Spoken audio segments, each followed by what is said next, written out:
Good evening, friends. Welcome to VEC 2 course, Unit 1, and last topic, that is importance of Indian traditional knowledge on environment. जैसा मैंने पिछले episode में कहा कि ये जो एनवायरनमेंट सस्टेनेबल एंड डेवलपमेंट की बात आज हम कर रहे हैं, इसके प्रोटेक्शन की बात आज हम कर रहे हैं और ये सारा समझने का प्रयास कर रहे हैं, लेकिन उसी वक्त हमें ये मालूम होना चाहिए कि ये सारा का सारा ज्ञान हमारे पूर्वजों के पास भी था। हमारा जो इंडियन ट्रेडिशनल नॉलेज है उसमें भी कई मायने में नेचर को कंजर्व करने की प्रोसीजर्स थी।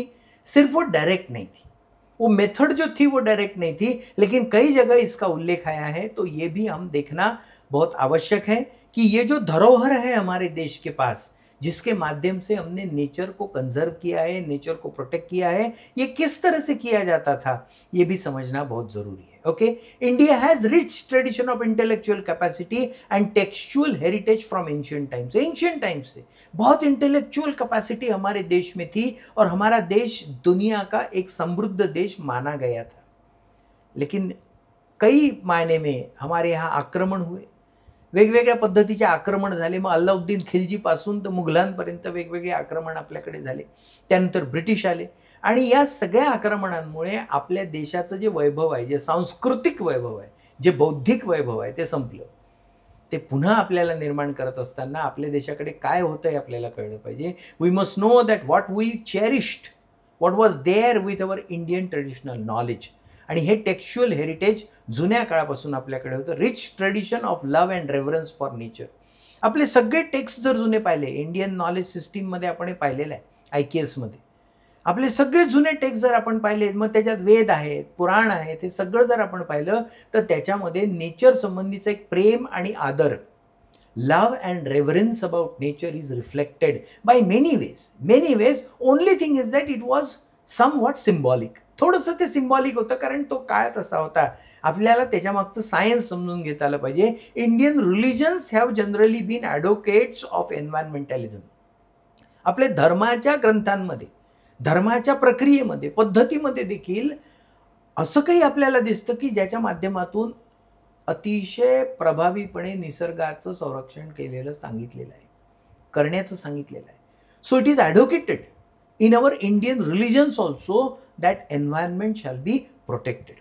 Message in symbolic manner through rituals and customs. वेगवेगळ्या प्रथा, वेगवेगळ्या परंपरा ज्या आजही पाळल्या जातात, त्याच्यामागे सायन्स आहे, त्याच्यामागे निसर्ग संरक्षण आहे। फक्त ते सांगताना त्या पद्धतीने सांगितलं गेलं कारण तो काळ तसा होता। आपण समजून घेतलं पाहिजे की विशिष्ट काळामध्ये सायन्सची डेव्हलपमेंट झाली नव्हती फार मोठ्या प्रमाणात, फार मोजक्या लोकांकडे ती होती आणि त्यामुळे ते समजावून सांगण्यासाठी म्हणून तशा पद्धतीने ते सांगण्यात आलं। आज आधुनिक काळामध्ये आपल्याला त्याच्यामागचं सायन्स जर समजलं तर लक्षात येईल की या प्रथा आणि परंपरांच्या माध्यमातून त्यांना निसर्ग संरक्षणच करायचं होतं।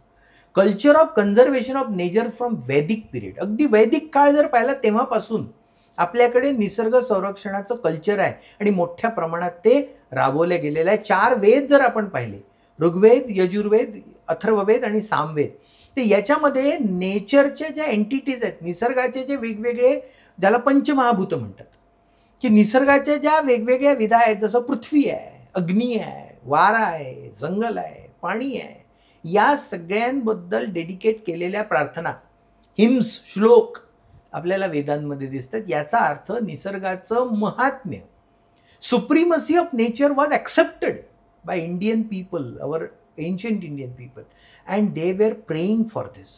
God's and goddesses identified with sun, moon, rain, water, river. काय होतं ते?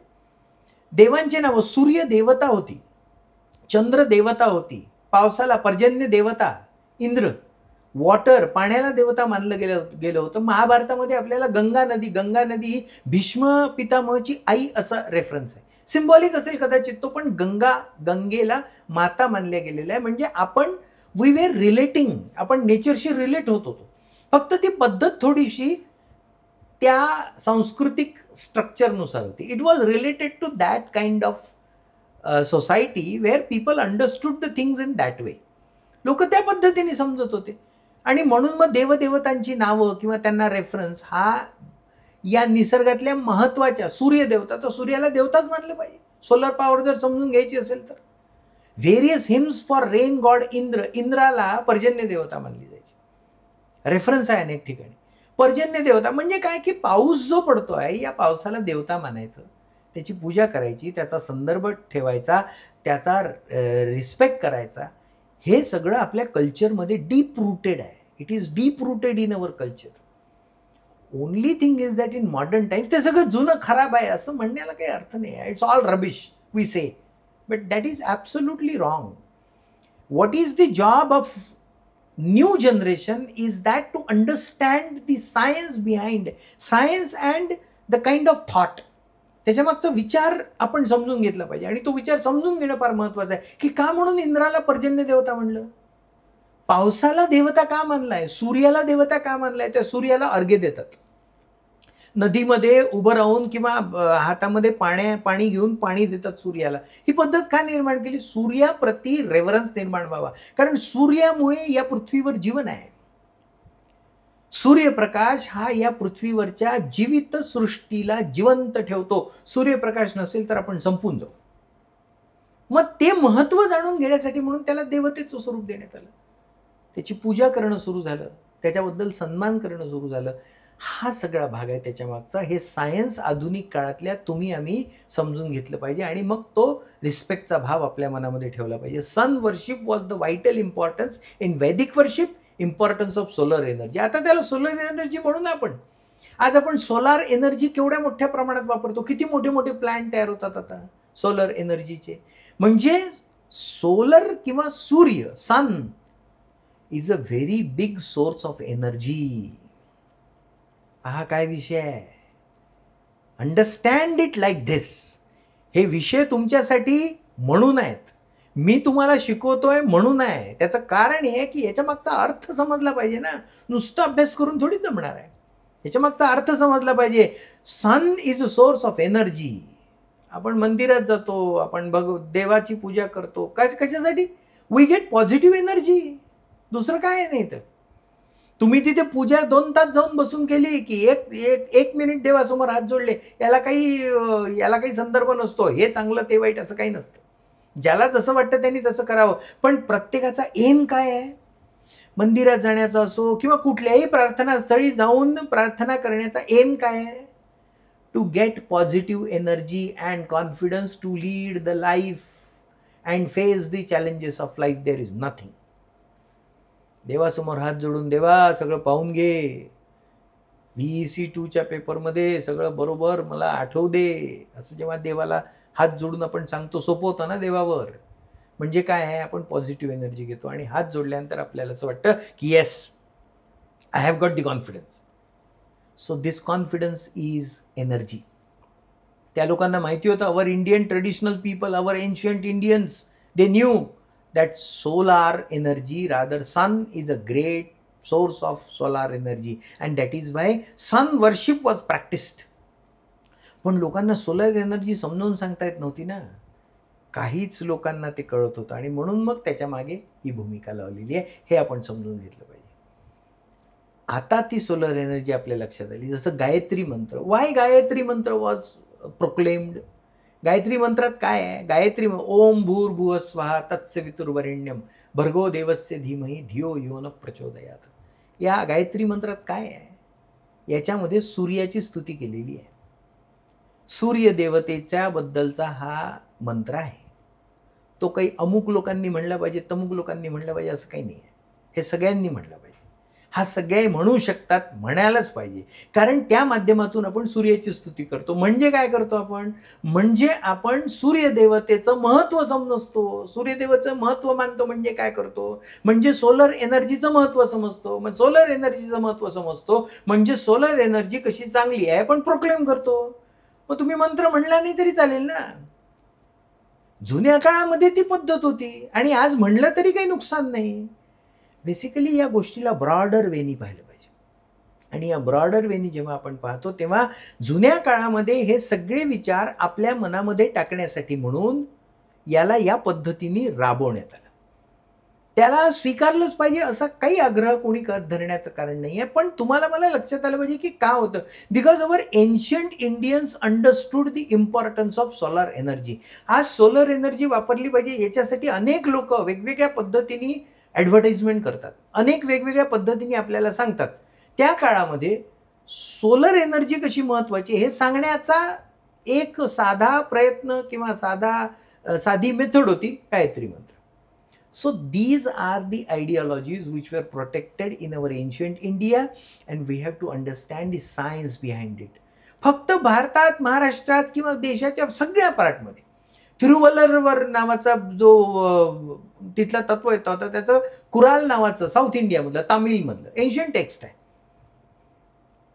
त्या एन्शियंट टेक्स्टमध्ये काय लिहिलेलं आहे? Sparkling water, open space, hills and forest constitute a fortresses, constitute a fortress. म्हणजे निसर्गाच्या या सगळ्या गोष्टींमुळे एक चिरेबंदी वाडा किंवा एक मोठा वाडा तयार होतो, एक मोठं वातावरण असलेलं अशा तटबंदी असलेला एक किल्ल्यासारखं तयार होतं. Sparkling water, open space, hills and forest हे सगळं मिळून एक असं प्रोटेक्टेड वातावरण तयार होतं ज्याच्या आतमध्ये जीवसृष्टी अत्यंत सुरक्षित राहते, असं थिरुवल्लवर हा जो तमिळ रायटर आहे त्याच्या कुराल नावाच्या एन्शियंट टेक्स्टमध्ये हे लिहिलेलं आहे. ओके. त्यानंतर गुरु ग्रंथ साहेब, शीख बांधवांचा जो गुरु ग्रंथ साहेब आहे, शीख बांधवांचा म्हणण्यापेक्षा आपल्या सगळ्यांचाच गुरु ग्रंथ साहेब, त्याच्यामध्ये लिहिलेलं आहे air is Guru, water is the father, earth is the great mother of all. बघा, ही वातावरण सगळं गुरु आहे आपलं, पाणी वडिलांच्याच ठिकाणी आहे आणि earth is our great mother. Guru Granth Sahib also proclaims that. So in our ancient religious books of every religion, there is a supremacy of nature is protected. Atharva Veda glorifies the medical value of various herbs. Atharva Veda जर तुम्ही आम्ही वाचला तर याच्यामध्ये medicinal value असणारे जे वेगवेगळे plants आहेत या सगळ्या प्लांट्सची माहिती दिलेली आहे आणि ग्लोरिफाय केलं आहे त्याला. म्हणजे काय, निसर्गामध्ये कसे औषधीचे तत्व आहेत, निसर्गामध्ये असणाऱ्या वेगवेगळ्या झाडांमध्ये कशा औषधीचे तत्व आहेत हे सगळं समजावून सांगितलेलं आहे अथर्ववेदामध्ये. म्हणजे आपल्याकडच्या एन्शियंट टेक्स्टमध्ये निसर्गाचा विचार होताच. महाभारत, रामायण आणि कालिदासाच्या मेघदूतामध्ये देखील अनेक ठिकाणी पक्षी, ॲनिमल्स हे माणसांशी बोलताना दाखवलेले आहेत. फेबल आहेत त्या, they are fable, sometimes it is सोन, कथा आहेत त्या. पण त्या कथांमध्ये देखील प्राणी हे माणसांशी बोलताना दाखवलेले आहेत. जसं इसापनीती किंवा तुम्ही आम्ही जे लहानपणी कॉमिक्स वाचत होतो त्या कॉमिक्समध्ये देखील अशा पद्धतीने दाखवलं जायचं. Basically it is the importance to understand that animal and human being are in tune with each other. असं आहे ते. याच्यामागचा हेतू काय आहे? याच्यामागचा हेतू असा आहे की प्राणी आणि माणूस हा एकमेकांशी जोडलेला आहे, तो वेगळा नाही, आणि म्हणून त्यांनी त्याला सांभाळलं पाहिजे. अशा पद्धतीचे रेफरन्सेस महाभारतामध्ये आहेत, आपल्या जुन्या ग्रंथांमध्ये आहेत. कौटिल्याचं अर्थशास्त्र जे होतं, चाणक्य, कौटिल्य म्हणजे चाणक्याचं जे अर्थशास्त्र आहे त्याच्यामध्ये हे लिहिलेलं आहे की जर झाडं कापले तर त्याला पनिशेबल ऑफेन्स होतं. त्या काळामध्ये मौर्य काळाची गोष्ट मी करतोय, इसवी सन पूर्व, before Christ. At that time, Kautilya's अर्थशास्त्र describes that cutting of trees is a punishable offense. Punishment केली जायची जर झाडं कापले तर. People tree became a folk ritual and was called as king of trees. Brahma Purana. Brahma Purana जे होतं त्याच्यामध्ये पिंपळाचं झाड जे आहे त्या पिंपळाच्या झाडासोबत अनेक कथा आणि अनेक रिच्युअल्स जोडण्यात आले आणि हे त्याच्यासाठी केलं जायचं. जसं आपल्याकडे वटसावित्री केली जाते, आजही वटसावित्रीचा सारखा सण केला जातो. आता वटसावित्री, तर वटसावित्रीच्या वेळेस काय करतात, त्या महिला मंडळी झाडाच्या भोवती वड जो मोठं झाड असते त्याच्या भोवती, त्याला बनियन ट्री शक्यतो असं म्हणतात, त्याच्या भोवती धागे गुंडाळतात आणि पूजा करतात. आणि त्याच्यामागे मग कस्टम रिच्युअल अशी लावली की आपल्या पतीच्या जीवनासाठी त्या प्रार्थना करतात, त्याच्या आरोग्यासाठी प्रार्थना करतात. सती सावित्रीची ती कथा सगळी, ती कथा आहेत त्या सगळ्या. पण त्या कथा असल्या तरी त्याच्यामध्ये महत्त्वाचं काय लक्षात घेऊ आपण, ती का पाळली जाते, कारण ती प्रथा पाळण्यासाठी वटवृक्ष, वड हे सांभाळण्यात आले ना, तोडले नव्हते जात वड. आणि वड हे झाड असं आहे, वटवृक्ष झाड असं आहे की जो जमीन धरून ठेवते. किती प्रचंड जमीन, वडाचे मुळं 500-500 मीटर दूर जातात. वड जर मोठं वडाचं झाड असेल ना, तर त्या वडाचे मूळ जे आहेत ते दूरपर्यंत आणि पुन्हा पारंब्या येतात, वडाच्या पारंब्या असतात. असा जो वटवृक्ष आहे तो कापल्या जाऊ नये यासाठी म्हणून मग वटसावित्री असा एक सण, अशी एक रिच्युअल लावून दिली त्याच्यासोबत, की त्या रिच्युअलच्या माध्यमातून ते झाडं प्रोटेक्ट होत होते. हा भाग आहे, हे समजून घेतलं पाहिजे. दिस इज अ सायन्स. आज ते धागे गुंडाळले नाही तरी चालतील कदाचित एखाद वेळेस, परंतु त्या वडाचं महत्त्व मात्र कमी नको व्हायला. ते राहण्यासाठी म्हणून हे असं जोडल्या गेलेलं होतं. हे जेव्हा आपल्या लक्षात येईल ना, तेव्हा आपल्या मनामध्ये, आपल्या देशामध्ये किती जबरदस्त विचार करणारे लोक होते लक्षात येईल. बेल, अशोका, सँडलवूड, कोकोनट, दुर्वा ग्रास. गणपतीच्या दिवसांमध्ये आपण दुर्वा वाहतो गणपतीला, महत्व आहे त्याचं. त्याच्यामुळे ते दुर्वा उगवले जातात. तुळशी, प्रत्येक घरामध्ये तुळशीचं रोप लावलं. काय मेडिसिनल व्हॅल्यू आहे तुळशीची. अनेक आयुर्वेदाच्या वेगवेगळ्या औषधांमध्ये तुळशी वापरली जाते आणि तुळशीच्या झाडापासून ऑक्सिजन मोठ्या प्रमाणात मिळतो. मग तुळस लावली पाहिजे. प्रत्येक घरी एक तुळशीचं झाड, त्याच्या मागे मग संध्याकाळी तिथे दिवा लावायचा, तिथे उदबत्ती लावायची, तुळशीला नमस्कार करायचा, मग त्या तुळशीचं लग्न. ही संकल्पना सुरू झाली. हे सगळं काय, एक तर लोकांच्या एंटरटेनमेंटचा तो भाग होता आणि दुसरं म्हणजे त्याच्यामध्ये नेचर प्रोटेक्शन होतं, नेचर कन्झर्वेशन होतं. तुळस तोडली जात नव्हती. तुळस कधीच तोडली जात नव्हती, झाडं तोडले जात नव्हते, कारण प्रत्येक झाड कुठल्या ना कुठल्या संदर्भामध्ये जोडलं गेलं होतं. मग कोकोनट, नारळ, प्रत्येक ठिकाणी नारळ वापरलं जातं. चंदनाचं झाड, सँडलवूड, वेगवेगळे साग आहे, वेगवेगळ्या ठिकाणी वापरले जातात. असे हे झाडं जे अतिशय महत्त्वाचे आहेत, यांना कुठल्या तरी संदर्भामध्ये, धार्मिक संदर्भामध्ये, धार्मिक परंपरांमध्ये, प्रथांमध्ये जोडून दिलं आणि ते जोडल्यामुळे ते प्रोटेक्ट राहिले. It was a kind of protection. So our job is to understand the science behind it, and that is why that is very much important. So that was all about the importance of Indian traditional knowledge of environment. आजच्या आधुनिक काळामध्ये environment protection आणि conservation समजून घेताना आपल्या देशामध्ये जुन्या काळामध्ये देखील लोकांमध्ये ती भावना होती. They were aware about the importance of nature and they had created some rituals through the ancient scriptures that people should follow. Ultimately, the aim was to protect nature, respect nature, and it was a great contribution which they did. हे आपण सगळं समजून घेतलं. या ठिकाणी आपलं पहिलं unit संपते आहे. VEC2 हा जो कोर्स BSc आणि आता BCom फर्स्ट इयरच्या सेकंड सेमिस्टरच्या स्टुडंट्सना देण्यात आलेला आहे, त्याच्यामधलं युनिट 1 आपलं आता संपते आहे. आपण आता पुढच्या एपिसोडमध्ये दुसऱ्या युनिटला जाणार आहोत. या पहिल्या युनिटमध्ये आपण एन्व्हायरमेंट आणि सस्टेनेबल डेव्हलपमेंट याच्याशी संबंधित असलेल्या गोष्टी पाहिल्या. दुसरं युनिट देखील इंटरेस्टिंग आहे, ज्याच्यामध्ये आपण डिजिटल टेक्नॉलॉजी पाहणार आहोत. बघा, ही देखील एक व्हॅल्यू आहे. व्हॅल्यू एज्युकेशनच्या या सगळ्या सिलेबसमध्ये आपण पहिल्या युनिटमध्ये एन्व्हायरमेंट पाहिलं.